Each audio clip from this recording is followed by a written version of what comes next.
In today's video, I will walk you through how to customize chart on MetaTrader 5. To begin, go to the top left side of the platform and click on the Charts tab. From the menu, select Properties. This is where you'll find the settings used to customize the appearance of your chart. Inside the Properties window, you'll see different color options for various parts of the chart. If you want to use the same color combination shown in this example, begin by selecting Bar Up.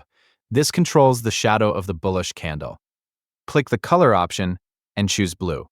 Next, move to Bar Down. This controls the shadow of the bearish candle. Change its color to red. Now select Bull Candle. This controls the body of the bullish candle. Set its color to blue as well. After that, select Bear Candle. This controls the body of the bearish candle. Change this color to red. Once you've finished selecting those colors, apply the changes.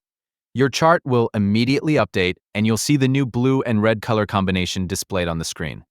If you have another chart open and you'd like it to match, you can repeat the same process there as well. Right-click anywhere on the chart and choose Properties. This opens the same settings window without using the Charts menu. Again, select Bar Up and change it to blue. Select Bar Down and change it to red. Then set Bull Candle to blue and Bear Candle to red. Make sure you change all 4 settings. That includes Bar Up, Bar Down, Bull Candle, and Bear Candle. Changing both the bar colors and the candle colors keeps the chart appearance consistent and gives it a clean look. After applying the changes, your chart will display the updated color scheme right away. And that's all there is to customizing your chart on MetaTrader 5.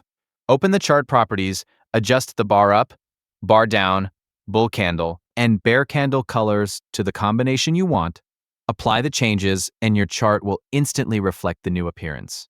You can repeat the same steps on any other chart whenever you want a consistent layout across your workspace. Thank you for watching. See you in the next videos.